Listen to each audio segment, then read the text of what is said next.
نحمده ونصلي على رسوله الكريم اما بعد فاعوذ بالله من الشيطان الرجيم بسم الله الرحمن الرحيم رب اشرح لي صدري ويسر لي امري واحلل عقدة من لساني يفقهوا قولي اللهم انفعنا بما علمتنا وعلمنا ما ينفعنا وزدنا علما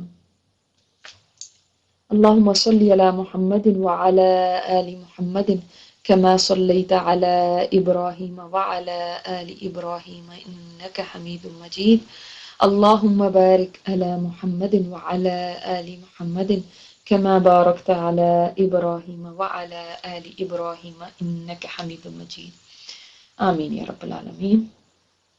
ابھی تک ہم نے جو پڑھا ہے مدینہ میں آپ صلی اللہ علیہ وسلم کی تشریف آوری تک، اور ہم نے اس میں دیکھا کہ نبی کریم صلی اللہ علیہ وسلم نے مدینہ تشریف لا کر سب سے پہلا کام کیا کیا تھا۔ یہ کام آپ کو نمبر وائز اپنے پاس لکھنے ہیں کہ کیا کام تھا جو سب سے پہلے کیا، اس کے بعد کیا کیا، اس کے بعد کیا کیا۔ ٹھیک ہے، تو سب سے پہلا کیا کام کیا تھا؟ مسجد کی تعمیر۔ ٹھیک ہے، اس کے بعد کیا بہت بڑا کام اور کیا تھا؟ مواخات۔ ٹھیک ہے، مواخات یعنی بھائی چارہ کرانا، مہاجرین اور انصار کو بھائی بھائی بنانا۔ اور نمبر 3 جو میجر کام تھا، جو بہت بڑا کام تھا، وہ تھا آپ صلی اللہ علیہ وسلم کا میثاق کرنا، یعنی سمجھ لیں ایک کانسٹیٹیوشن دینا۔ ظاہر ہے ایک اسلامی ریاست، ایک اسلامک اسٹیٹ کی بیس بن رہی تھی، اور اس بیس بنانے میں کوئی نہ کوئی کانسٹیٹیوشن تو ہونا چاہیے نا، کوئی اس کی کوئی میثاق ہونا چاہیے، کیسے دوسروں کے ساتھ ڈیل کرنا ہے، کیسے ہم یہاں پہ رہیں گے، کیسے لاس ہوں گے، تو وہ ایک ہونا چاہیے۔ تو اس کے لیے آپ صلی اللہ علیہ وسلم نے ایک سائن تو نہیں ہم کہہ سکتے ٹریٹی سائن کی، اس لیے کہ سائن تو اس وقت نہیں ہوتے تھے، مگر ایک ٹریٹی کی تھی یا میثاق کیا تھا جس کو آپ کہیں۔ اور وہ میثاق کس کس کے درمیان تھا؟ وہ میثاق تھا آپ صلی اللہ علیہ وسلم یا مسلمانوں اور یہود کے درمیان، مسلمانوں اور مشرکین کے درمیان۔ نمبر 2، مشرکین کون سے؟ جو مدینہ میں تھے۔ آپ کو پتا ہے ابھی مدینہ میں بعض لوگ مشرکین تھے، سارے کے سارے تھوڑی مسلمان ہو گئے تھے، ابھی بعض لوگ تھے جو ابھی تک شرک پہ تھے، مگر وہ ابھی مائنورٹی میں تھے، ان کے ساتھ میثاق۔ اور نمبر 3، مسلمانوں کے ساتھ ایک جنرل معاہدہ بھی کیا تھا، یعنی جو سب کے لیے تھا، سمجھ لیں جتنے بھی لوگ تھے سب کے لیے۔ تو یہ 2-3 قسم کے آپ اپنے ذہن میں رکھیں، کن کن کے ساتھ؟ یہود کے ساتھ، مشرکین کے ساتھ، اور مشرکین قریش والے نہیں، یہ مدینہ کے جو مشرک ہیں۔ جب جنگ بدر ہوئی تھی اس کے بعد یہ لوگ مسلمان ہوئے تھے، ابھی تک یہ مسلمان نہیں ہوئے تھے۔ انہی میں وہ جو رئیس المنافقین، نام کیا تھا اس کا؟ عبداللہ بن ابی ابن سلول، وہ بھی رئیس المنافقین اس کو کہا جاتا نا، وہ بھی بدر کے بعد مسلمان ہوا تھا، فائدے دیکھ کے نا، تو وہیں سے منافقت نے جنم لیا تھا۔ اور نمبر 3 پھر مسلمانوں کے ساتھ بھی معاہدہ تھا، یعنی ایک جنرل معاہدہ۔ ٹھیک ہے، تو آج ہم انشاءاللہ اسی کی ڈیٹیل پڑھیں گے کہ کیا یہ معاہدہ تھا، کیا یہ ٹریٹی تھی۔ اور سیرت کی کتابوں میں یہ آتی بھی ہے، بعض نے اس کو بہت زیادہ اہمیت بھی دی ہے، اور بعض نے اس کو اتنی زیادہ اہمیت نہیں دی، اس کو اگنور بھی کیا، مگر یہ سمجھ لیں بیس تھی اسلامک اسٹیٹ کی۔ اچھا جی، آج ہم انشاءاللہ تعالی پیج نمبر 177 ہے، اسلامی معاشرے اور اسلامی امت کی بنیاد رکھنا۔ یہاں سے آج ہم پڑھیں گے کہ کیا کیسے بنیاد رکھی گئی اسلامک اسٹیٹ کی اور ایک اسلامک سوسائٹی کی بنیاد۔ اور سبحان اللہ، جو اس میں پوائنٹس ہیں وہ اس وقت اس زمانے میں دنیا میں کہیں پہ بھی ایسی حکومت نہیں تھی جس میں ایسے پوائنٹس ہوں، اور آپ صلی اللہ علیہ وسلم کی بہت بڑی حکمت تھی اس کے اندر جو آپ نے یہ معاہدات کیے، کیونکہ آگے چل کے آپ دیکھیں گے کہ ان کی کتنی بڑی یعنی ایک اہمیت، امپورٹنس ان کی کتنی بڑی تھی، بعد میں آپ کو پتہ چلے گا۔ یہ بسم اللہ الرحمن الرحیم، یہ بھائی چارہ مہاجرین کے ایک فرد اور انصار کے ایک فرد کے درمیان تعلق قائم کرتا تھا، جو ہم نے مواخات پڑھا۔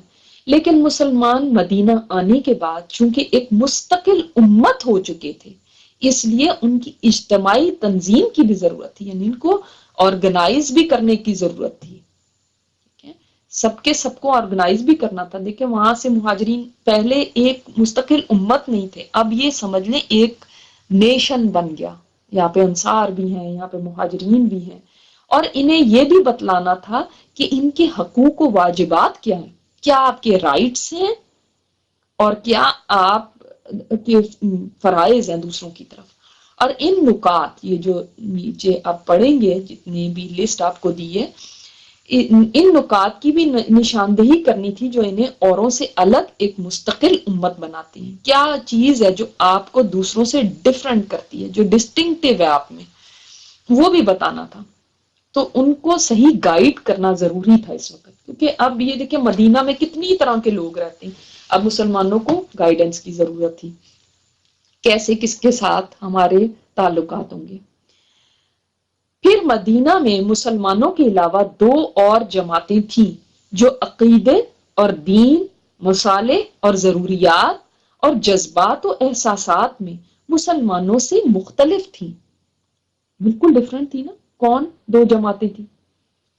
ایک تو میں نے آپ کو بتایا یہود تھے، یہود کے 3 قبائل وہاں پہ تھے، بنو نذیر، بنو قریظہ اور بنو قینقاع، یہ 3 قبائل تھے۔ آگے جا کے ہم ان کی بھی ڈیٹیل دیکھیں گے کہ سیرت میں ان سے ریلیٹڈ بھی کافی باتیں آئیں گی۔ ابھی اپنے عقیدے میں، دین میں، اپنی اور مصالح میں، مصلحتوں میں، اپنی ضروریات میں، جذبات اور احساسات میں مسلمانوں سے مختلف تھے۔ وہ جیسے جب پاکستان بنا نا تو وہ بھی ایک 2 قومی نظریہ دیا گیا تھا، اور اس میں بھی کیا تھا کہ ہم ہندوؤں سے ڈیفرنٹ ایک نیشن ہے، ہمارا عقیدہ، ہمارا دین، ہمارے ضروریات، جذبات، احساسات ہندوؤں سے مختلف ہیں، اس لیے ہمیں ایک الگ ملک چاہیے۔ تو یہی بنیاد تھی پاکستان کے بننے کی، مگر افسوس سے کہنا پڑتا ہے کہ ہم نے وہی چیزیں ختم کر دی اور ایسے ہی بن گئے کہ جیسے ہم اور وہ ایک ہی ہیں، حالانکہ اس ملک کی بنیاد ہی یہ تھی۔ تو ان کو بھی بتانا ضروری تھا کہ ہم مسلمانوں کے علاوہ جو اور لوگ یہاں پہ ہیں، مسلمان ان سے بالکل الگ ہیں، اور وہ تھے مشرکین اور یہود۔ یہ دیکھیں ابھی ہم نے جو بات کر لی کہ 2 اور جماعتیں کون سی تھی، مشرکین کی اور یہود کی، گو کہ مشرکین بہت زیادہ نہیں تھے۔ چنانچہ نبی صلی اللہ علیہ وسلم نے ایک عہد و پیمان مسلمانوں کے بیان کروایا، ایک دوسرا عہد و پیمان مسلمانوں اور مشرکین نیز مسلمانوں اور یہود کے درمیان کرایا۔ تو کتنے عہد و پیمان ہو گئے؟ 3 ہو گئے، رائٹ۔ ایک نمبر 1 مسلمانوں اور مسلمانوں کے درمیان، ایک نمبر 2 مسلمانوں اور مشرکین کے درمیان، اور نمبر 3 مسلمانوں اور یہود کے درمیان۔ اور اس بارے میں ایک تحریر بھی لکھی جس کے خاص نکات یہ ہیں، جس کے پوائنٹس یہ ہیں، یہ پوائنٹ وائز آپ کو دی گئی ہے، جس کو ہم نے اپنی اسلامک سٹڈیز میں کبھی پڑھا ہے میثاق مدینہ کے نام سے۔ میثاق مدینہ کیا تھا وہ آج ہم سمجھیں گے بھی، وہ کہ جو سیرت کی کتابیں ہیں جو عربک میں بھی ہیں، ان میں یہ جو میثاق ہے نا، اس کے جو پوائنٹس ہیں اتنے ہارڈ ہیں ٹو انڈرسٹینڈ۔ اگر یہ بھی آپ کو یہاں پہ آپ صحیح طرح اس کو نہیں سمجھیں گے تو آپ خود سے نہیں سمجھ سکیں گے اس کو، اس لیے بہت آپ کی توجہ چاہیے کہ کیا نکات تھے، کیونکہ یہ ایک سمجھ لیں پلرز ہیں اس اسلامک اسٹیٹ کے، یہ جو بنیاد پڑ رہی ہے اسلامک اسٹیٹ کی۔ نمبر 1 قریش اور یثرب کے مومنین و مسلمین اور ان کے ماتحت ہو کر ان کے ساتھ ملنے والے اور جہاد کرنے والے بقیہ لوگوں سے الگ ایک امت ہیں۔ کیا سمجھ آیا آپ کو؟ سب سے پہلے تو بریکٹ لگائیں، قریش سے لے کے جہاد کرنے والے تک، یہ ایک گروپ، اور دوسرا گروپ کیا ہے؟ بقیہ لوگ، اس کو الگ بریکٹ لگائیں۔ تو یہ کتنے گروپ بن گئے؟ 2۔ ایک گروپ میں کون ہے؟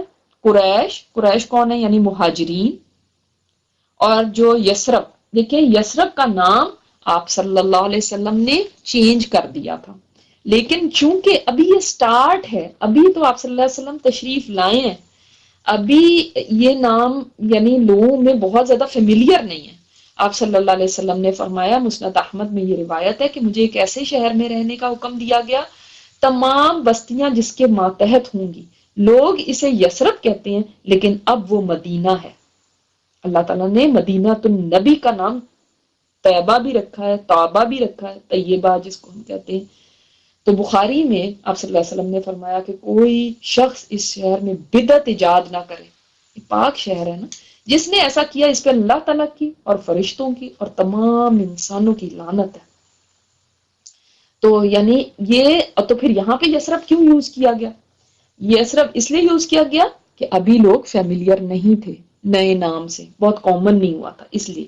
تو یثرب سے آپ سمجھ لیں مدینہ، مدینہ کے جو مومن ہیں، جو مسلم ہیں اور ان کے ماتحت ہو کر ان کے ساتھ ملنے والے، یعنی ان کے انڈر ان کے ساتھ ملنے والے اور جہاد کرنے والے، یعنی اور بھی جگہوں سے جو بھی مسلمان ہوئے ہیں۔ جو قریش کون ہے؟ اوپر لکھے مہاجرین۔ یثرب کے مومنین اور مسلمین کون ہیں؟ انصار۔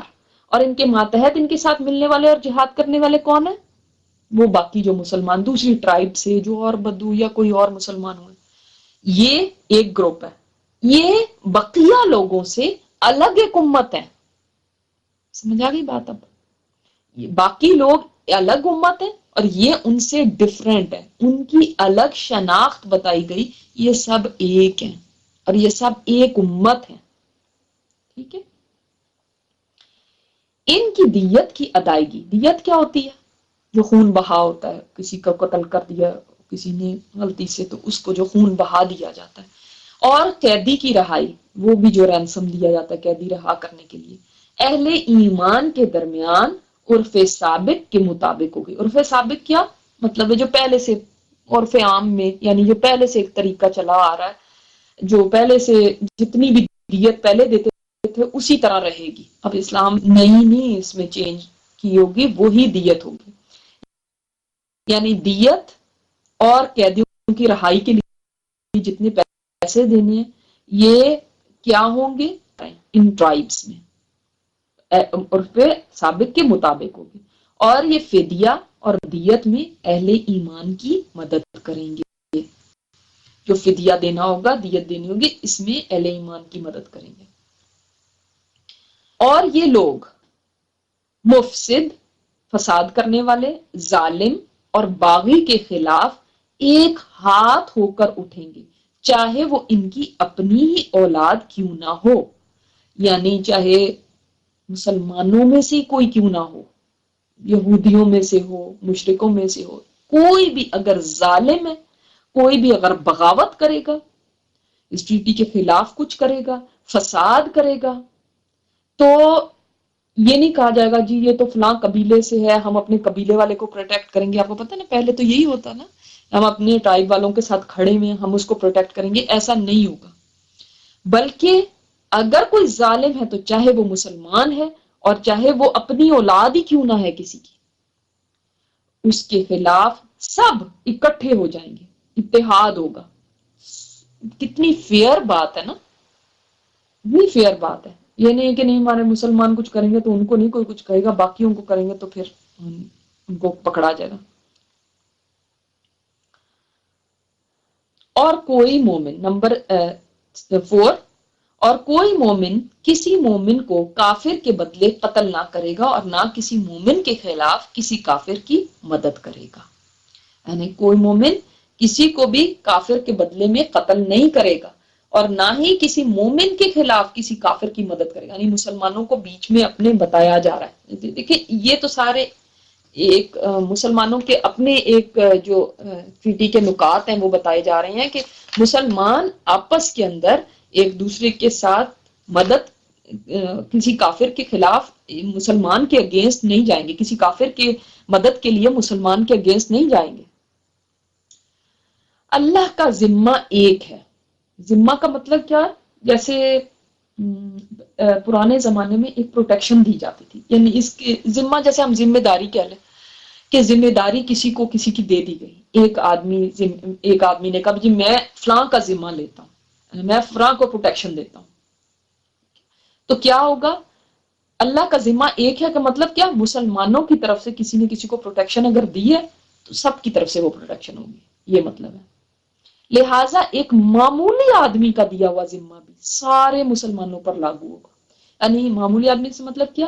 یعنی کوئی غریب آدمی ہے، کوئی ایسا جیسے کوئی یعنی جوان ہے، بوڑھا ہے، بالغ بچہ ہے، اس نے اگر کسی کو پروٹیکشن دے دی ہے، یا کوئی غلام ہے یا آزاد ہے، اس نے کسی کو پروٹیکشن دے دی ہے، تو وہ پروٹیکشن سب کی طرف سے سمجھی جائے گی، سب کو اس پروٹیکشن کی ریسپیکٹ کرنی ہے.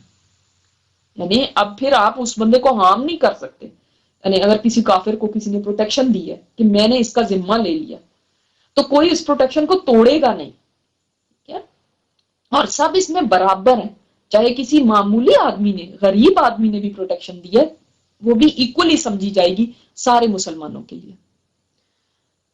امید ہے یہاں تک آپ کو بات سمجھ آ رہی ہوگی. یعنی سمپل ورڈز میں ایک مسلمان نے بھی، چاہے غریب ہے، غلام ہے، کسی کو اگر پروٹیکشن دی ہے، سب اس کو ریسپیکٹ کریں گے، سب کی طرف سے وہ ہوگی. نمبر 6، جو یہود مسلمانوں کے پیروکار ہو جائیں گے ان کی مدد کی جائے گی اور وہ دوسرے مسلمانوں کی طرح ہوں گے. کیا مطلب ہے اس کا؟ اس کا مطلب یہ ہے کہ پیروکار ہوں گے کا مطلب کیا؟ فالو کریں گے. مطلب ہے یعنی مسلمان ہو جائیں گے. یعنی اگر کوئی مسلمان ہو جائیں گے تو یہودیوں میں سے کوئی مسلمان ہو جائے گا تو اس کی مدد کی جائے گی، یعنی اس کو ہم پروٹیکشن دیں گے، وہ دوسرے مسلمانوں کی طرح ہوگا، اس کے بھی ایکول رائٹس ہوں گے جیسے دوسرے مسلمانوں کے ہوتے ہیں. ٹھیک ہے، یہ تو آسان ہی بات ہے نا، اس کو کوئی نہیں نقصان پہنچایا جائے گا. اور مسلمانوں کی صلح ایک ہوگی. یعنی مسلمانوں کی صلح ایک ہوگی، مطلب مسلمان جس کے ساتھ صلح کریں گے سب کی صلح اس کے ساتھ ہوگی. اچھا جی، نمبر 8، اور جو کسی مومن کو قصدن قتل کر دے اس سے قصاص لیا جائے گا سوائے اس صورت کے کہ مقتول کے ولی راضی ہو جائیں، یعنی دیت لینے پہ راضی ہو جائے. یعنی اگر کسی مسلمان کو کوئی جان بوجھ کے قتل کرتا ہے، قصدن اس کا مرڈر کر دیتا ہے، کوئی سازش کے تحت اس کو مار دیتا ہے، تو اس سے قصاص لیا جائے گا. قصاص سمجھتے ہیں نا آپ، ہم نے پڑھا ہوا ہے، جان کا بدلہ جان، سوائے اس کے کہ مقتول کے جو وارث ہیں وہ کہیں کہ نہیں ہمیں خون بہا دے دیا جائے، ہم اس پہ راضی ہیں. اور اہل ایمان پر ضروری ہے کہ سب قاتل کے خلاف اٹھ کھڑے ہوں. سبحان اللہ، پتہ چلتا ہے نا کہ وہ جو آپ صلی اللہ علیہ وسلم کی حدیث ہے کہ مسلمان کیسی ہیں؟ ایک دیوار کی طرح ہے، یہ ایک اینٹ دوسرے کو سپورٹ کرتی ہے. نظر آ رہا ہے نا اس میثاق میں، یہ مسلمانوں کے ساتھ ہی ہو رہی ہے نا کہ مسلمان کیسے ایک دوسرے کے ساتھ رہیں گے. اب یہ نہیں ہوگا کہ جی ہم تو مہاجرین ہیں اور آپ تو انصار ہیں، اور کوئی کہے ہم تو اوس سے ہیں اور آپ تو خزرج سے ہیں، اور کوئی کہے ہم تو فلاں ہیں اور ہم تو فلاں ہیں. دیکھا، ساری ڈسکریمنیشن ختم کر دی، ایک ہے، سب قاتل کے خلاف اٹھ کھڑے ہوں گے. اور اس سے پہلے کیا تھا؟ سب ظالم کے خلاف، مفسد کے خلاف، باغی کے خلاف ایک ہاتھ کے اٹھیں گے، چاہے وہ اپنی اولاد ہی کیوں نہ ہو. اب یہ جو ڈفرنٹ ٹولیاں یا قبیلے یا ان کے نام تو رہیں گے، لیکن ان کے ناموں کے پیچھے چھپ کے کوئی ظالم کی مدد نہیں کرے گا. دیت ہے، فدیہ، اس میں سارے مسلمان ایک دوسرے کی مدد کریں گے. اگر دیت دینی پڑی ان کو کسی کو، یا فدیہ دے کے اپنے قیدیوں کو رہائی دلانی ہے کہیں سے، سب مدد کریں گے. اب کوئی یہ نہیں کہے گا جی ہمارا تھوڑی ہے، وہ ہمارے قبیلے سے تھوڑی ہے. ٹھیک ہے، یہ تھوڑے سے مشکل پوائنٹس ہیں، اس لیے لیکن آپ کو امید ہے سمجھ آ رہی ہوگی. میں اپنی طرف سے پوری کوشش کریں کہ آپ کو صحیح طرح ساری بات سمجھا دوں. پھر بھی کوئی بات رہ جائے تو پھر انشاءاللہ آپ پوچھ لیجیے. کسی مومن کے لیے حلال نہیں کہ کسی ہنگامہ برپا کرنے والے بدعتی کی مدد کرے یا اسے ٹھکانہ مہیا کرے. یعنی مسلمانوں کو منع کر دیا گیا کہ کوئی بھی ایسا آدمی جو بدعت کریٹ کرے یا جو فساد کرے، اس کو جی ہم اپنے گھر ٹھہرا رہے ہیں اور ہم اس کو پناہ دے رہے ہیں، یہ کسی مسلمان کے لیے جائز نہیں ہے، کسی مسلمان کو الاؤڈ نہیں ہوگا یہ. اور ان کے درمیان کسی بات میں اختلاف ہوا تو اسے اللہ اور اس کے رسول کی طرف لوٹایا جائے گا. کوئی بھی ڈسپیوٹ ہوگا تو کس کے پاس لے جایا جائے گا؟ اللہ کے پاس کیسے لے جا سکتے ہیں؟ یعنی قرآن اور آپ صلی اللہ علیہ وسلم تو وہاں پہ موجود تھے، ان کی طرف لوٹایا جائے گا، یعنی وہ ڈیسائیڈ کریں گے. تو آپ صلی اللہ علیہ وسلم کو یہاں پہ یعنی حاکم تسلیم کر لیا گیا، قاضی تسلیم کر لیا گیا، اور آپ صلی اللہ علیہ وسلم کے پاس سارے مقدمات لائے جائیں گے۔ اس عہد و پیمان کے علاوہ نبی صلی اللہ علیہ وسلم نے مختلف اوقات اور مواقع پر مسلمانوں سے اسلامی اخوت کا حق بھی بیان فرمایا۔ یہ تو ایک عہد و پیمان ہو گیا نا، لیکن that's not it, different timings پہ، کیونکہ دیکھیں ان کے اندر آپ ذرا ان کی تھوڑی سی بیک گراؤنڈ کو ذہن میں لے کر آئیں تو یہ وہ تھے جو انتہائی اسٹرانگ ٹرائبل سسٹم میں بندھے ہوئے تھے۔ یہ وہ لوگ تھے جو اپنی ٹرائبس کے لیے کچھ بھی کرنے کو تیار ہو جاتے تھے، ان کے لیے ان کا قبیلہ ہر چیز تھی۔ اب ایک اسلامی بھائی چارے میں ان کو باندھنا ہے تو یہ ایک بہت نئی چیز تھی، بہت بڑی بات تھی، مگر انہوں نے کتنی زبردست طریقے سے اس کو نبھایا کہ اس کی مثال پھر رہتی دنیا تک نہیں ملتی کہ اس کے بعد کبھی ایسے لوگ آئے ہوں۔ کسی قوم میں آپ نہیں دیکھیں گے بھائی چارے کی ایسی مثال۔ تو آپ صلی اللہ علیہ وسلم ان کو ٹائم ٹو ٹائم ان کو بیان کرتے رہتے تھے، ان کے اندر انہیں باہم تعاون و مدد، اتحاد و یگانگت اور غم گساری اور خبرگیری کی ترغیب دی۔ آپ نے ٹائم ٹو ٹائم ان کو کہ ایک دوسرے کے ساتھ کیسے مل کے رہنا ہے، ایک دوسرے کے غم کو اپنا غم سمجھنا ہے، آپس میں ایک دوسرے کے ساتھ ایک ہو کے رہنا ہے، ایک دوسرے کا خیال کرنا ہے، اس کی آلویز ترغیب دی۔ انما المؤمنون اخوہ، مومن سارے کے سارے بھائی ہیں ایک دوسرے کے ساتھ، یہاں تک کہ یہ اخوت تاریخ کی سب سے بلند چوٹی تک پہنچ گئی۔ سبحان اللہ! یعنی جو میں نے ابھی آپ کو بات کی، یعنی پوری ہسٹری میں پیک پہ اگر آپ کوئی دیکھتے ہیں کہ اخوت اور بھائی چارہ کوئی دنیا میں ہوا، دنیا کی تاریخ میں ٹاپ پہ آپ کو یہ ملے گا جو بھائی چارہ یہاں پہ ہوا۔ یعنی واقعی پھر انہوں نے یہ جو 10 اصول ہے نا، ان کے اوپر پورا اتر کے دکھایا۔ باقی رہے مشرکین تو ان کا معاملہ چل چلاؤ پر تھا۔ ان کی اکثریت اپنے سرداروں اور بڑوں سمیت مسلمان ہو چکی تھی۔ یعنی اب اکثر مشرک تو مسلمان ہی ہو گئے تھے، جو پہلے مشرک تھے وہ تو مسلمان ہو گئے تھے، جو تھوڑے بہت رہ گئے تھے وہ بھی اتنی زیادہ کوئی پوزیشن آف پاور میں بھی نہیں تھے اور کوئی بہت زیادہ اسٹرانگ بھی نہیں تھے، اور ان میں اتنی سکت نہ تھی کہ مسلمانوں کے مد مقابل کھڑے ہو سکتے کہ وہ یہ کہیں کہ ہم تو آپ صلی اللہ علیہ وسلم کو نہیں مانتے اور ہم تو یہ ان کو حکمران مدینہ کا ایسے نہیں مان سکتے اور ہم یہ ٹریٹی نہیں کریں گے یا کچھ نہیں کریں گے۔ وہ ان میں اتنی طاقت ہی نہیں تھی۔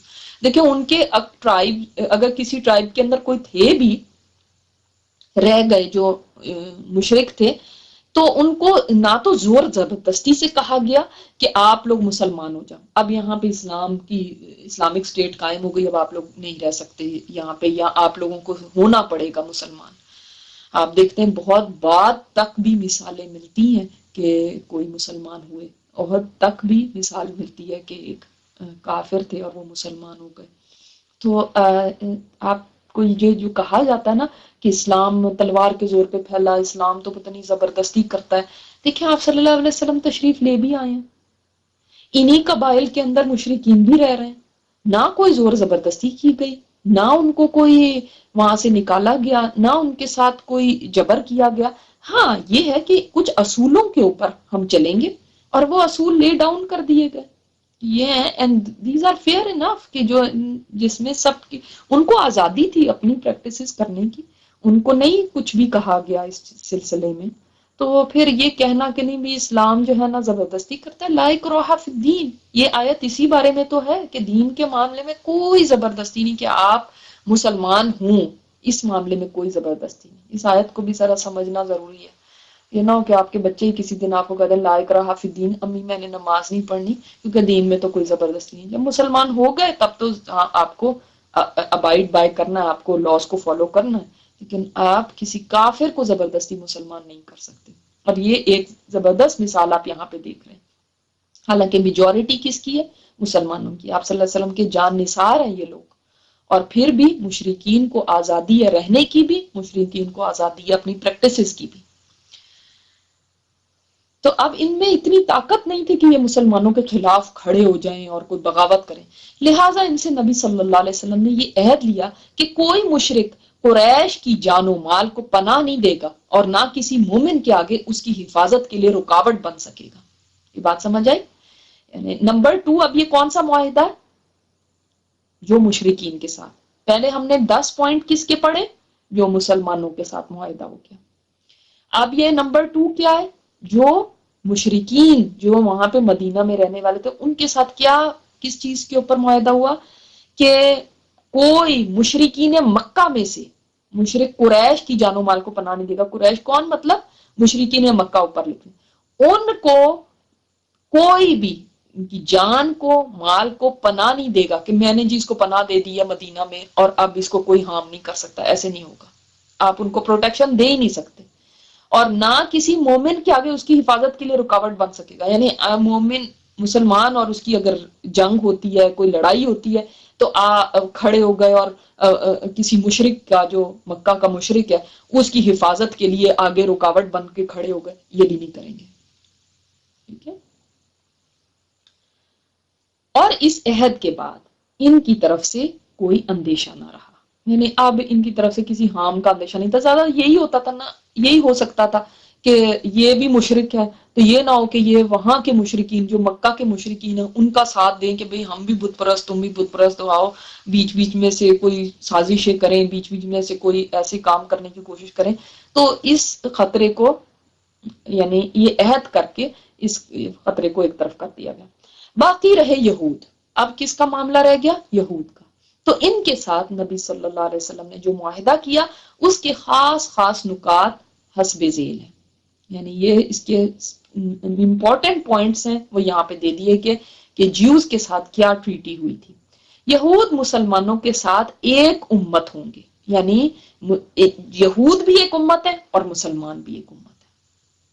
ان کو مانا گیا کہ وہ بھی ایک امت ہے. جیسے مسلمان ایک امت ہے، ایک قوم ہے، یہود کو بھی ہم ایکسپٹ کرتے ہیں کہ وہ بھی ایک امت ہے. ان کے لیے ان کا دین اور مسلمانوں کے لیے مسلمانوں کا دین ہوگا. ٹھیک ہے.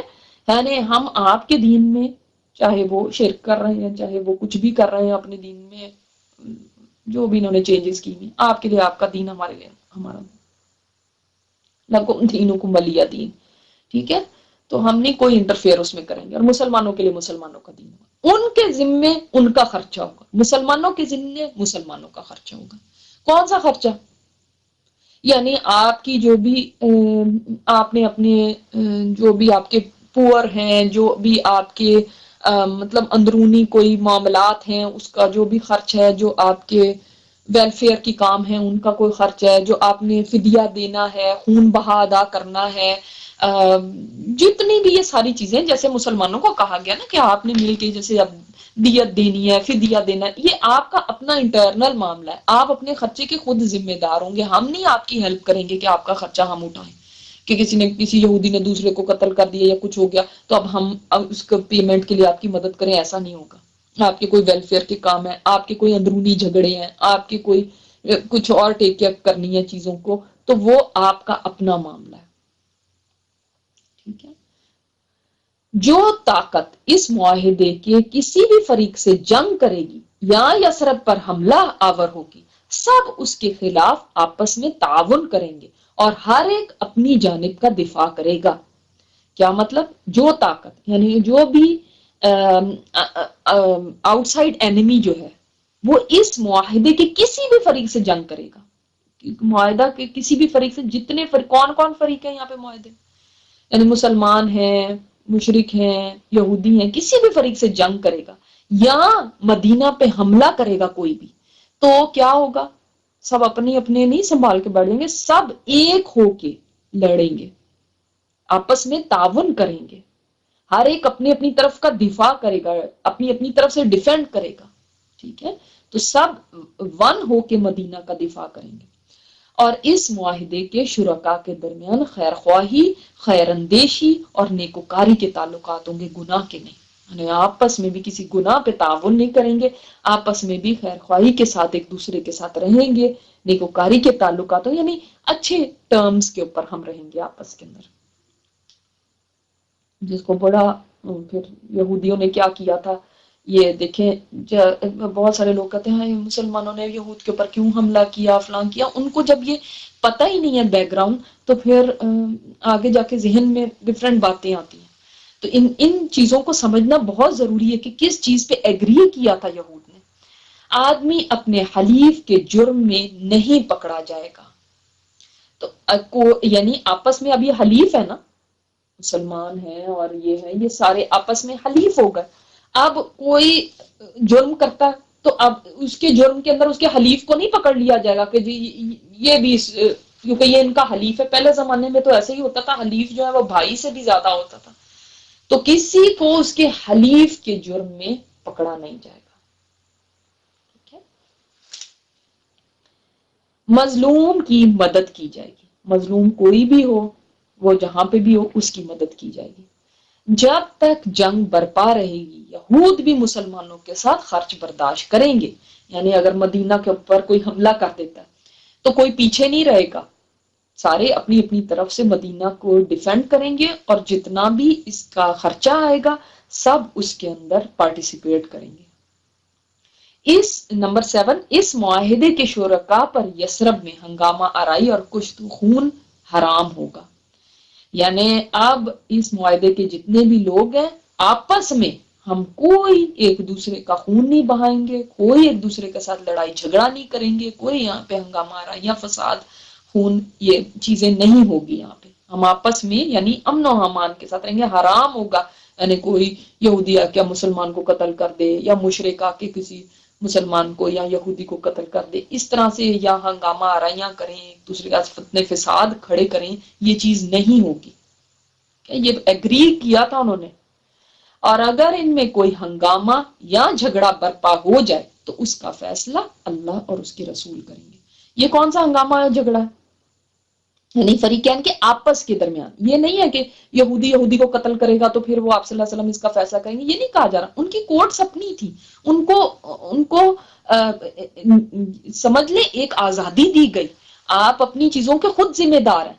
آپ کے ہاں کوئی جھگڑے کھڑے ہو گئے، آپ اپنی عدالتوں کے خود ہیں ذمہ دار. لیکن اگر ان میں آپس میں کون، یہ 3 گروپس ہیں، 3 نیشنز ہیں.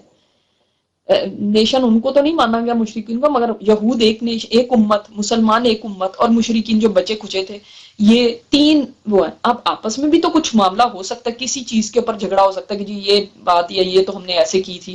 تو اب اس کا فیصلہ کون کرے گا؟ اللہ اور اس کے رسول کریں گے. ٹھیک ہے. قریش اور ان کے مددگاروں کو پناہ نہیں دی جائے گی. اور اس کا انہوں نے بہت اس چیز کو توڑا، اور باقاعدہ ان کے جو ٹرمز تھے، پھر اس کے اوپر بھی ہم بات کریں گے کہ یہ پیچھے سے چھپ کے جا کے ان کو بلکہ بلاتے تھے، اکساتے تھے کہ آ کے حملہ کرو. تو قریش کے ساتھ اور ان کے مددگاروں کے ساتھ، یعنی قریش کے جو ساتھی ہیں، قریش کے جو حلیف ہیں، قریش کے جو سپورٹرز ہیں، ان کو کوئی پناہ نہیں دے گا. یعنی قریش سب کے لیے ہی، مشرکین بھی ان کو پناہ نہیں دیں گے، یہود بھی ان کو پناہ نہیں دیں گے. نمبر 10، اور یہ معاہدہ کسی ظالم یا مجرم کے لیے آڑ نہ بنے گا. یعنی اس معاہدے کی وجہ سے کوئی اگر ظالم ہے یا کوئی، چاہے وہ ظالم مسلمانوں میں سے ہے، یہودیوں میں سے ہے، کوئی اس کو آڑ بنا کے اس سے فائدہ اٹھا کے اپنے آپ کو بچا نہیں سکے گا. ٹھیک ہے. اس قرارداد کے ذریعے یثرب کے سارے باشندے، مسلمان، مشرکین اور یہود، ایک ہی وحدت کی لڑی میں پرو دیے گئے. یعنی اتحاد کی بالکل ایک ساتھ ایک اتحاد میں پرو دی، ایک اتحاد ہو گیا ان کا. مگر اس کا مطلب یہ نہیں کہ کسی کا کوئی دین مذہب ہی نہیں ہے، سارے ایک ہی ہیں، بھائی بن گئے، اس طرح سے نہیں. مگر دیکھیں ہمسایوں کے ساتھ آپ چاہے مشرک ہمسائے ہیں، چاہے وہ یہودی ہمسائے ہیں، ان کے ساتھ ایک اچھے ٹرمز کے اوپر رہنا، ان کے ساتھ کیسے آگے چلنا، یہ زبردست طریقے سے ہمیں یہ معاہدہ بتاتا ہے کس طرح آگے چلا جائے. ایک جگہ پہ اگر لوگ رہتے ہوں اور وہاں پہ ڈفرینٹ ریلیجنز کے لوگ ہیں تو کیسے آگے بات چلائی جائے، کس طرح رہا جائے. اور مدینہ اور اس کے اطراف کو ملا کر ایک آزاد خود مختار حکومت قائم ہو گئی. یعنی مدینہ اور اس کے دیکھو، مدینہ ایک تو بیچ میں تھا نا، سینٹرل مدینہ تھا، اور اس کے ارد گرد بھی چھوٹی چھوٹی جگہوں پہ لوگ رہتے تھے، جیسے میں نے آپ کو پہلے بھی بتایا تھا. تو یہ اس سارے کو ملا کے ایک اسلامک اسٹیٹ قائم ہو گئی جو دنیا کی پہلی اسلامک اسٹیٹ تھی، جس میں مسلمانوں کا کلمہ نافذ تھا اور جس کے سربراہ محمد رسول اللہ صلی اللہ علیہ وسلم تھے. ٹھیک ہے، تو کون تھا یہاں کا سربراہ مدینہ کا؟ نبی کریم صلی اللہ علیہ وسلم. اور سب کو یہ بات ماننی کیوں پڑی؟ مشرکوں نے کیوں نہیں کچھ کہا؟ اس لیے کہ میجورٹی یہاں پہ کس کی تھی؟ مسلمانوں کی. آپ دیکھیں دنیا میں جس ملک میں بھی جو بھی قوم میجورٹی میں ہوتی ہے حکمران انہی کا ہوتا ہے نا. یہ آپ دیکھیں کہ وہاں پہ کتنے اچھے طریقے کے ساتھ یہودیوں کے ساتھ بھی اور مشرکین کے ساتھ بھی ایسے معاہدے کیے گئے کہ وہ بھی ایٹ پیس رہیں اور ہمیں بھی ایٹ پیس رہنے دیں. کسی کی مذہبی آزادی کو چھینا نہیں گیا، کسی کے اوپر کوئی ظلم اور زیادتی نہیں کی گئی. کتنے فیئر ہیں سارے پوائنٹس اگر آپ دیکھیں، یعنی کوئی ظلم، کوئی زیادتی کسی کے لیے بھی برداشت نہیں کی جائے گی. کوئی یہ معاہدے کو کوئی آڑ بنا کے نہیں، جی دیکھو معاہدے میں تو یہ ہے، اس کو آڑ بنا کے کوئی ظلم نہیں کر سکتا، کوئی جرم نہیں کر سکتا. تو یہ کتنا ایک یعنی رہتی دنیا تک ایک مثال ہے یہ جو میثاق مدینہ ہے. اس کے ساتھ ہی رسول اللہ صلی اللہ علیہ وسلم اور مسلمان دعوت اللہ کے کام میں سرگرم ہو گئے. یعنی اب مسلمانوں کے پاس کیا تھا کہ ایک طرف ان کو سیٹل ڈاؤن کر دیا، تو اب وہ کس کام میں لگ گئے؟ دعوت اللہ کے کام میں لگ گئے. آپ دیکھ لیں کہ وہاں پہ یہودی بھی ہیں، وہاں پہ مشرک بھی ہیں جو ویسے ہی اسلام کے دشمن تھے، لیکن آپ صلی اللہ علیہ وسلم نے کس طرح حکمت کے ساتھ چلتے ہوئے کیسے جہاں مسلمانوں کے درمیان ایک بھائی چارہ قائم کیا، وہاں پہ ان کو بھی سیٹسفائی کر دیا اور تب ایک ریاست کی بنیاد رکھی. اور اس معاہدے کی دیکھیں پہلی شرط یہ ہے، پہلی جو پوائنٹ یہ ہے کہ مسلمان باقی سب سے ایک الگ امت ہوں گے. یعنی یہ جو میں نے آپ کو بتایا دو قومی نظریہ تھا، یہی سب سے پہلا پوائنٹ ہے. اور یہود وغیرہ کے ساتھ بھی یہ طے کر لیا کہ باہر کا کوئی دشمن آئے سب مل کے اپنے اس جگہ کا دفاع کریں گے، مگر اپنے انٹرنل پرابلمز، انٹرنل میٹرز کے اندر سب انڈیپینڈنٹ ہے. اور بخاری میں ہے نا، اس سے ثابت ہے کہ آپ صلی اللہ علیہ وسلم نے یہود کے جو زانی تھا اس کا فیصلہ تورات کے مطابق کیا اور وہ رجم کرنا تھا.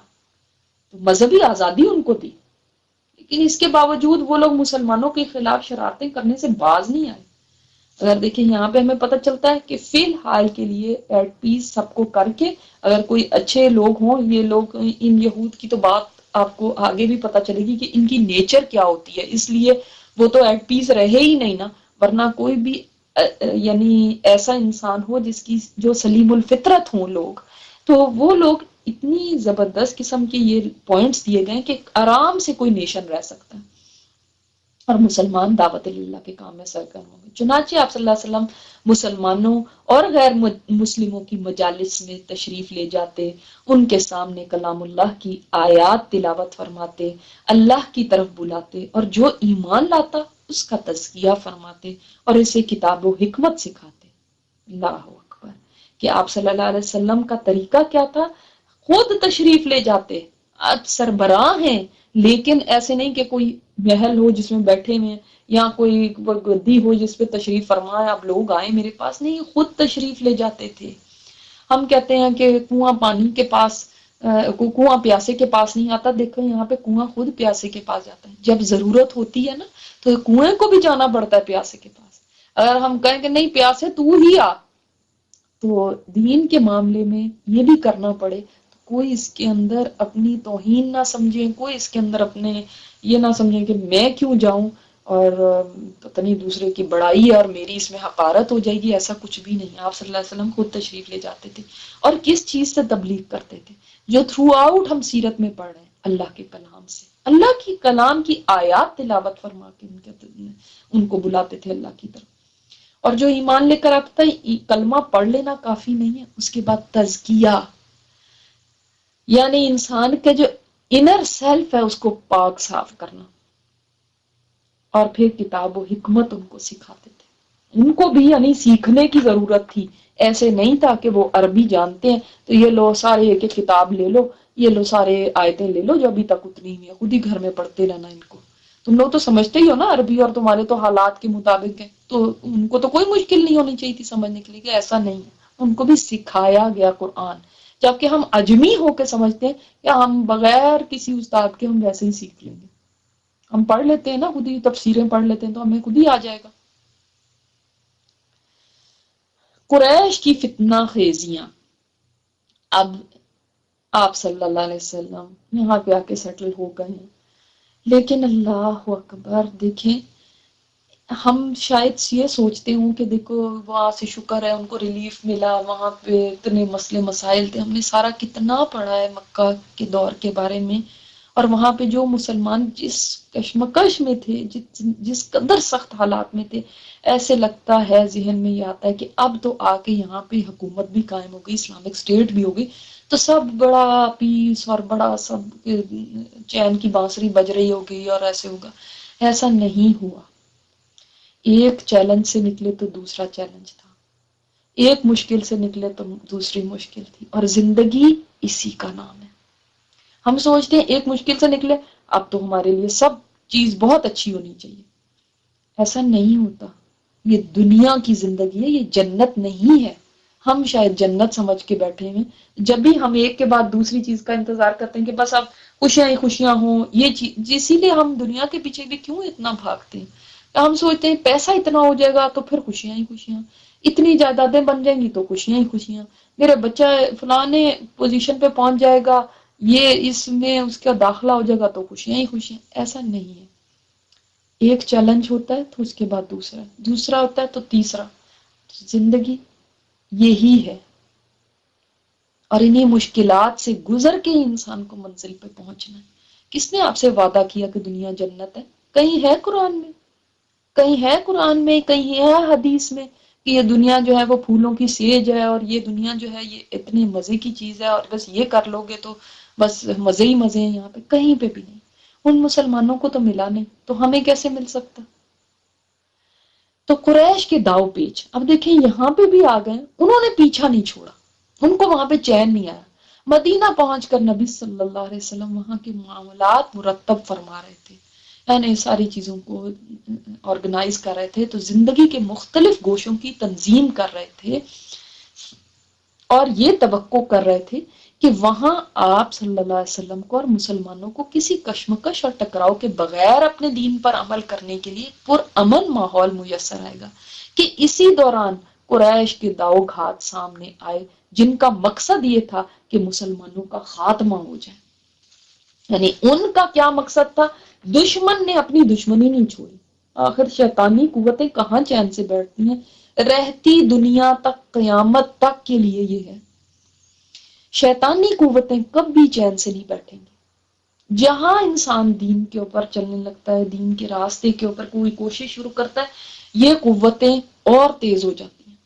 اب بھائی تمہارے ملک سے نکل آئے، تمہارے شہر سے نکل آئے، تمہاری جگہ سے چلے گئے، ہجرت کر کے چلے گئے، کچھ لے کے بھی ساتھ نہیں گئے، اب تو ان کو چھوڑ دو، لیکن ایسا نہیں ہوا۔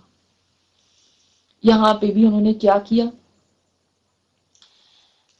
چنانچہ قریش نے مشرکین یثرب کو لکھا، یعنی اب انہوں نے کس کو لکھا؟ دیکھیں اور کسی کو نہیں لکھا، مشرکین کو لکھا۔ کیوں؟ ایک دوسرے کے ساتھ تھے نا، ایک دوسرے کا ایک ہی مذہب جو تھا، تو یہ جو کفر کی قوتیں ہوتی ہیں نا، یاد رکھیں اسلام کے خلاف تو ساری متحد ہو جاتی ہیں۔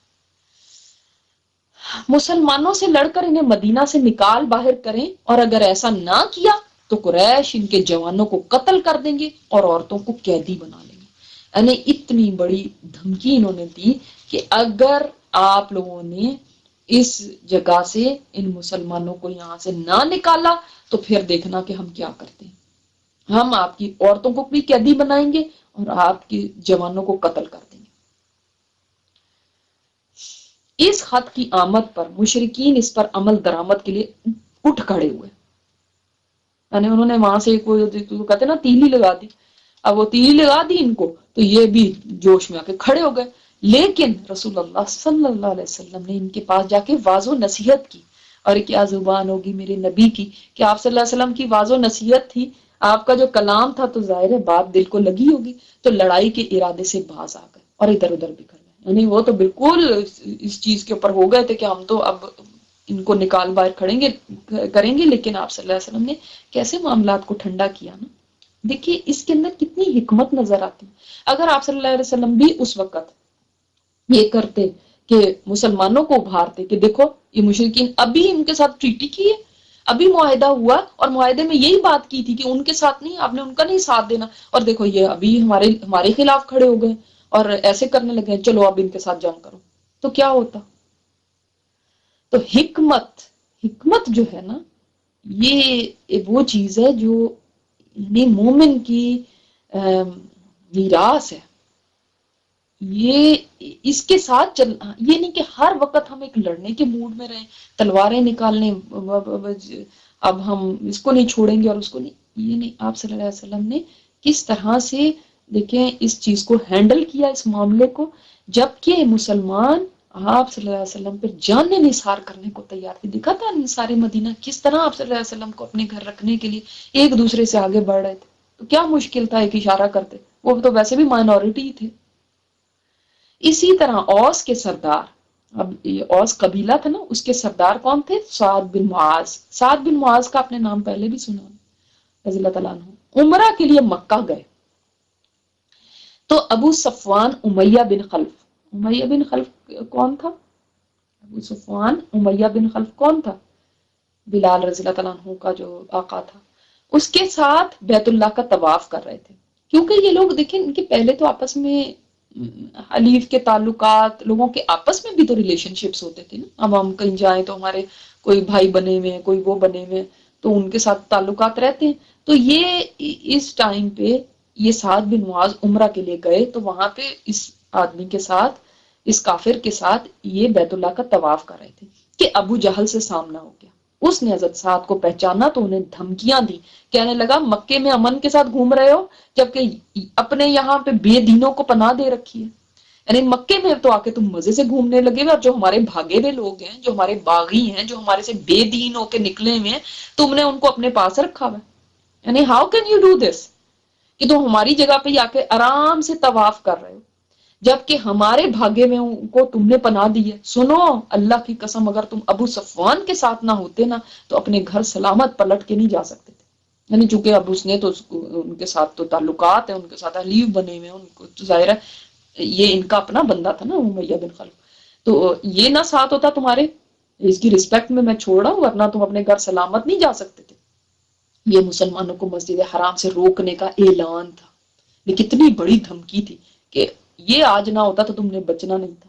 سوچیں تو سارے مسلمانوں کے لیے ایک اناؤنسمنٹ ہو گئی نا کہ اگر وہ یہاں پہ آئے تو پھر وہ بچ کے نہیں جا سکیں گے. اور آپ کو پتا ہے حرم وہ جگہ تھی جس سے کوئی کسی کو روک نہیں سکتا تھا، کیونکہ اس وقت بھی یہ اللہ کا گھر سمجھا جاتا تھا. یہاں پہ لوگ دور دراز سے آتے تھے، اس جگہ کی حرمت تھی، عزت تھی، کوئی کسی کو روک نہیں سکتا تھا. یہ بہت بڑی بات تھی کہ انہوں نے اپنے آپ کو اس کا مالک سمجھ لیا، اللہ کے گھر کا، کہ ہم جس کو چاہیں گے آنے دیں گے، جس کو چاہیں گے نہیں آنے دیں گے، حالانکہ یہ ان کا رائٹ نہیں تھا.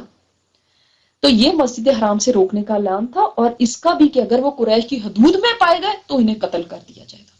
یعنی آئندہ کے لیے مسلمانوں کو وارننگ دے دی کہ اب اگر تم ہمارے علاقے میں، ہماری حدود میں نظر بھی آئے نا تو تمہیں قتل کر دیا جائے گا. یعنی اس حد تک یہ آ چکے تھے.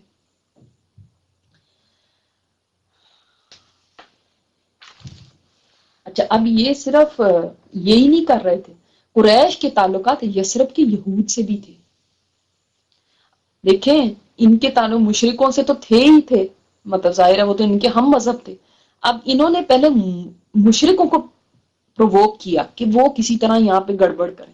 جب وہ سیٹل ڈاؤن ہوئے تو اب ان کے چونکہ تعلقات یہود کے بھی ساتھ تھے، اور یہود جیسا کہ انجیل میں عیسیٰ علیہ السلام سے منقول ہے، ان کی انجیل میں لکھا ہوا ہے عیسیٰ علیہ السلام کا قول. کیا قول ہے عیسیٰ علیہ السلام کا؟ سانپ اور سانپوں کی اولاد تھے. یعنی یہود کون تھے؟ یہ عیسیٰ علیہ السلام کا قول ہے کہ یہ سانپ اور سانپوں کی اولاد تھے. مطلب یہ فزیکلی نہیں، مطلب ان کی نیچر کیا ہے کہ جیسے آپ کہتے ہیں نا سانپ کے بچے کو دودھ پلاؤ گے تو کیا ہے، وہ آپ کو ہی کاٹے گا، وہ بڑا ہو کے آپ کو ہی کاٹے گا، وہ اپنی نیچر نہیں چھوڑتا. اور یہی میں بات وہ کہہ رہی تھی، اتنا معاہدہ کرنے کے باوجود ان کی حرکتیں نہیں بدلی. انہوں نے کیا کیا کام کیے، یعنی صرف آپ اس چیز کو یاد رکھیں گے کہ عیسیٰ علیہ السلام نے یہ فرمایا سانپ اور سانپوں کی اولاد یہود کو، تو انہوں نے اپنی نیچر کہاں چھوڑنی تھی؟ اور یہ مشرکین جو تھے وہ ان کے ساتھ بھی رابطے کر رہے تھے تاکہ جب وہ مدینے پہ حملہ کریں تو اندر سے یہودی مشرکین کا ساتھ دیں.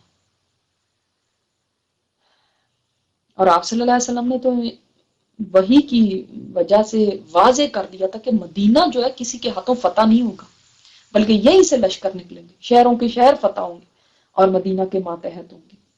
تو اور مدینہ سے جو حکم صادر ہوگا وہ ان شہروں پہ لاگو ہوگا.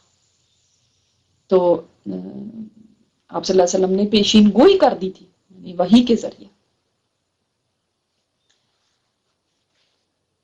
تو انہوں نے کیا کیا، ایک تو وہ مشرکین ان سے رابطے کرتے تھے، دوسرے یہ یہود کیا کرتے تھے، اپنی نیچر سے تو باز آتے نہیں تھے. چنانچہ وہ اوس و خزرج کے درمیان پرانی دشمنیاں اور دفن شدہ کینے اکھیڑتے رہتے تھے. وہ کون سی تھی پرانی دشمنیاں اور دفن شدہ کینے؟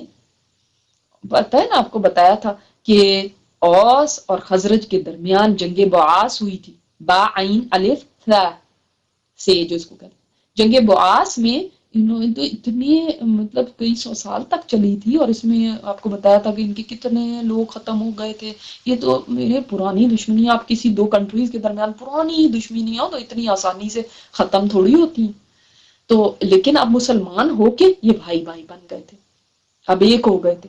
تو یہ کیا کرتے تھے یہودی، وہ ارک کرتے تھے ان کو، وہ پرانی دشمنیاں یاد کراتے تھے. کبھی وہ ان جنگوں کے کوئی شعر ہوتے تھے وہ یاد کراتے تھے، کبھی کچھ کرتے تھے کہ یہ کسی طرح کھڑے کیوں نہیں ہوتے ایک دوسرے کے خلاف، ان کی وہ کہاں نفرتیں گئی.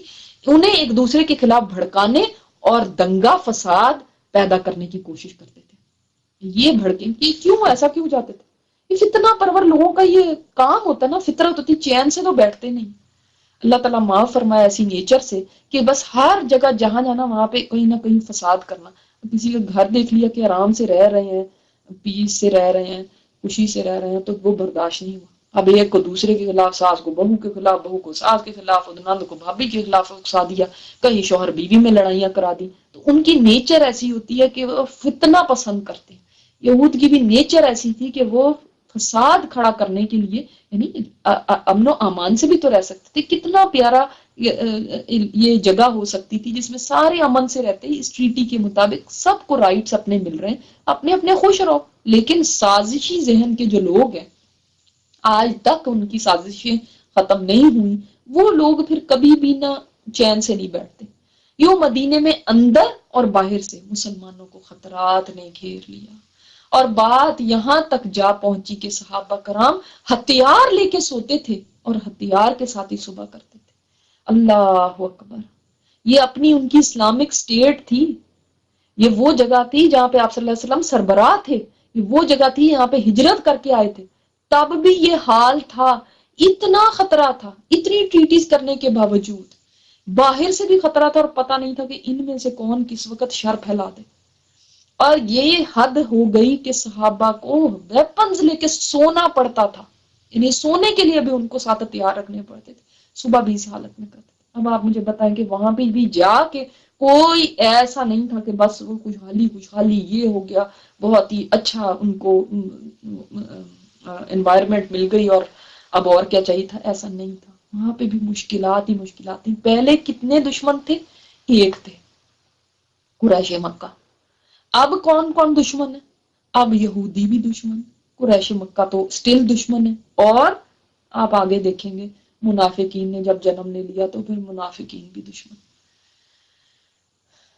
ہم کہتے ہیں نا کہ ہائے زندگی میں ہم نے تو کبھی کوئی سکھ دیکھا ہی نہیں، اور اس کے اوپر بڑا روتے رہتے.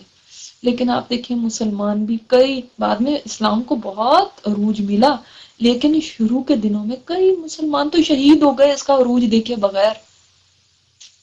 تو وہ بھی اس پہ کبھی نہیں انہوں نے شکایت کی کہ ہائے ہم نے تو کچھ دیکھا ہی نہیں، ہمیں اسلام نے کیا دے دیا، ہمیں کیا ملا. کوئی شکایت نہیں، کوئی شکوہ نہیں.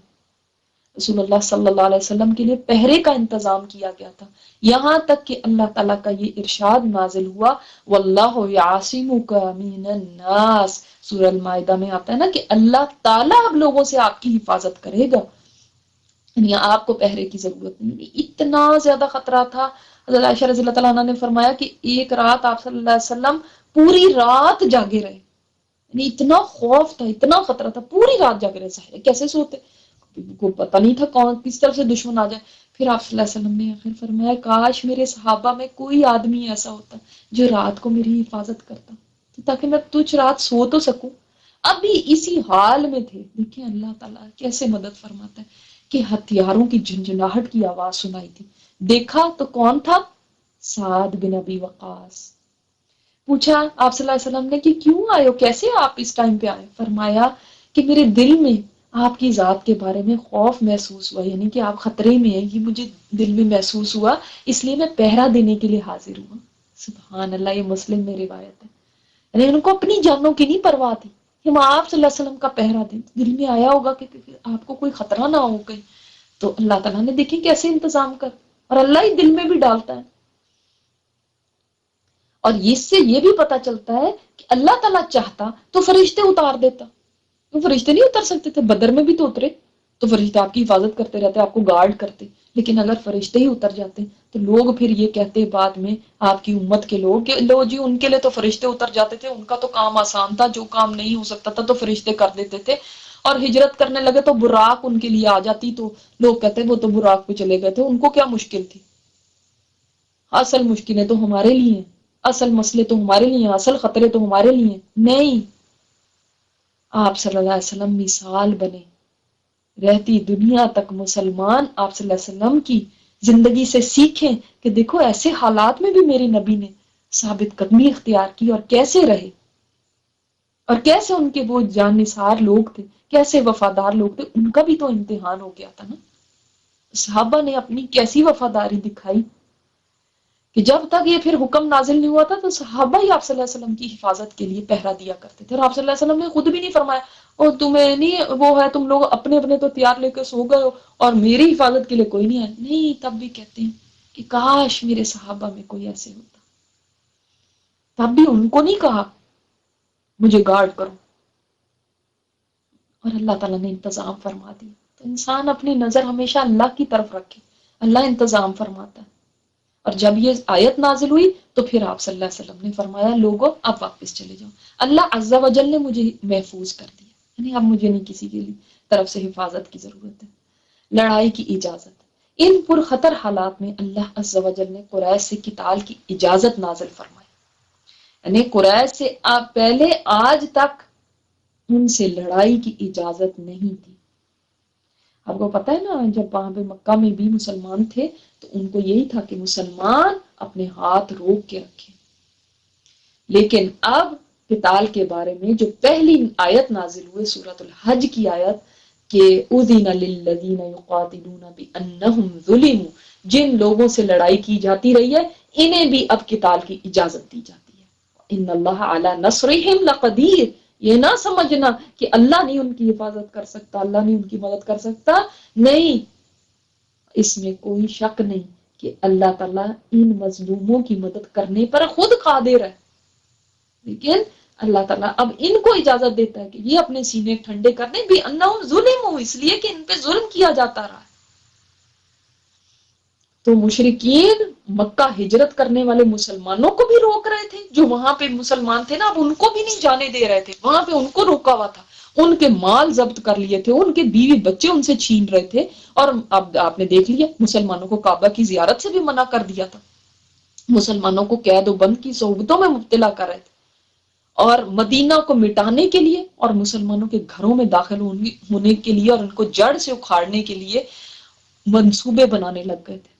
تو تب اللہ تعالیٰ نے مسلمانوں کو اجازت دی کہ اب آپ اپنے عقیدے، اپنے علاقے کے دفاع کے لیے آپ کو اجازت ہے ہتھیار اٹھا لیں، اور خود پہ جو ظلم آپ کے اوپر کیے جاتے رہے ان مظالم کا بدلہ لیں۔ ٹھیک ہے،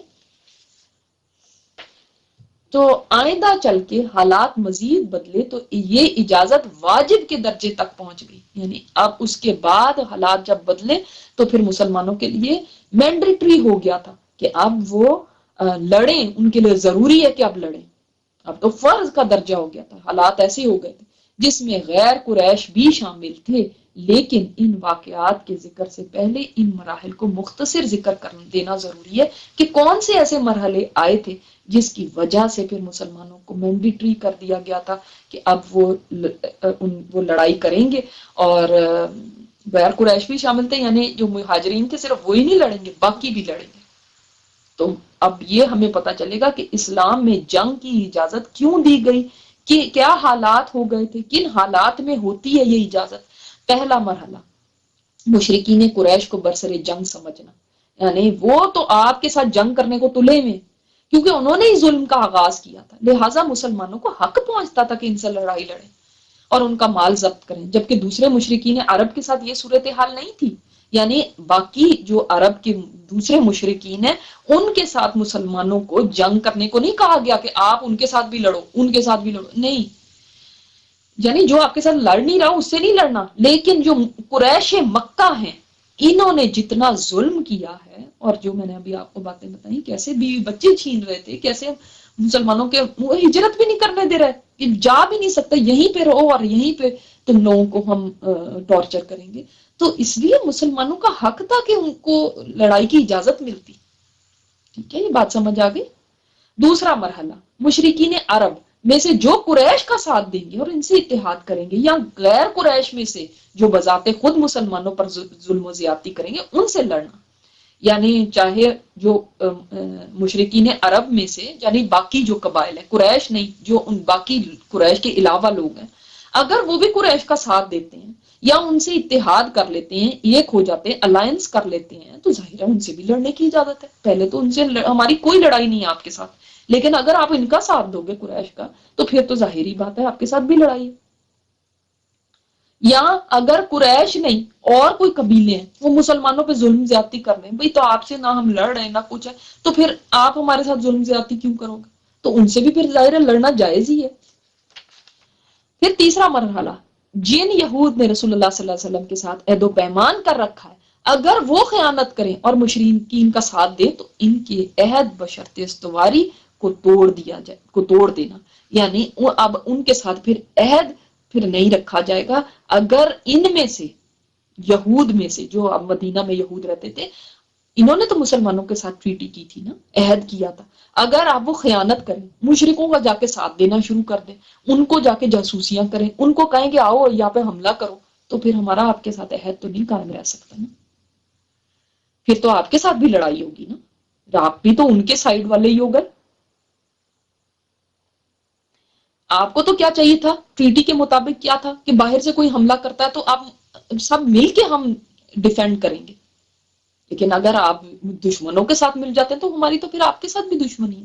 چوتھا مرحلہ، جو اہل کتاب مثلا نصارہ مسلمانوں سے دشمنی کا آغاز کریں تو ان سے بھی لڑنا، یہاں تک کہ وہ چھوٹے بن کر اپنے ہاتھ سے جزیہ دیں۔ یہ سورہ توبہ میں آتا ہے نا اینڈ میں جا کے، یعنی اب اگر نصارہ میں سے جو بعد میں ہوا یہ مرحلہ، ابھی تو نہیں فی الحال اور ہو رہا، کہ اہل کتاب میں سے اگر مثلا کوئی کرسچن بھی آبادیاں رہتی تھی دور دور، تو وہ اگر دشمنی کا سٹارٹ کریں تو پھر ظاہر ہے ان سے بھی لڑنا ہی ہے۔ پانچواں مرحلہ، جو مشرک یہودی یا نصرانی وغیرہ اسلام میں داخل ہو جائے اس سے ہاتھ روک لینا، اگر تم مسلمان ہو جاتے ہو تو پھر کوئی نہیں، ہماری تمہارے ساتھ دشمنی۔ اس کی جان و مال سے تعرض نہ کرنا، یعنی اس کی جان و مال میں اس کو کوئی تکلیف نہیں دینی، کوئی نقصان نہیں دینا، سوائے اس صورت کے کہ وہ خود شرعی طور پر اس کا سزاوار ہو، سوائے اس کے کہ اگر اس نے کوئی ایسا ہی کام کیا، مثلا ہے مسلمان ہو کے ہم آپ کو کوئی نقصان نہیں، آپ مسلمان ہو گئے، آپ کی جان مال محفوظ ہے، لیکن سوائے اس کے کہ مثلا ہے مسلمان کو قتل کر دیتا ہے، یا مسلمان کوئی چوری کرتا ہے، یا مسلمان ہو کے تم نے ایسا کیا، تو پھر تم شرعی سزا تو تمہیں ملے گی اور اس کا حساب اللہ پہ ہوگا۔ ظاہر ہے پھر تو ویسے تو مسلمان ہوتے ہم تمہیں کچھ نہیں، تمہاری ہر چیز پروٹیکٹڈ ہے، مگر اگر تم کوئی کرائم کرتے ہو اور تمہارے پر کوئی حد جاری کرنی ہے، کوئی شرعی طور پہ تم کسی سزا کے مستحق ہو، تو وہ تو ہوگی نا۔ تو یہاں تک یہ کیوں اجازت دی گئی تھی اور کس کس کے ساتھ لڑنا جائز کیا گیا تھا، یہ سارے بتا دیے گئے یہاں پہ۔ الحمدللہ یہاں تک ہم پڑھتے ہیں، نیکسٹ ٹائم ہم سرایا اور غزوات دیکھیں گے انشاءاللہ تعالی، اور اس میں دیکھیں گے کہ پھر کس طرح آپ صلی اللہ علیہ وسلم نے آگے کیا اسٹریٹجی کی ان دشمنوں کو نپٹنے کے لیے۔ اس میں کوئی چیز نہیں اگر سمجھ آئی تو پھر آپ پوچھ سکتے ہیں، اپنی طرف سے تو میں نے کوشش کی ہے کہ ساری چیزیں آپ کو زیادہ ڈیٹیل میں بتا دی جائیں۔ پھر بھی آپ دوبارہ اس کو پڑھیے گا انشاءاللہ تعالی، اور پھر کوئی بات نہ سمجھ آئے تو پھر آپ انشاءاللہ نیکسٹ کلاس میں پھر پوچھ لیجیے گا. ٹھیک ہے، چلیں ٹھیک ہے، جزاکم اللہ خیرا کثیرا، سبحانک اللہم و بحمدک، نشہد ان لا الہ الا انت، نستغفرک و نتوب الیک. السلام علیکم ورحمۃ اللہ وبرکاتہ.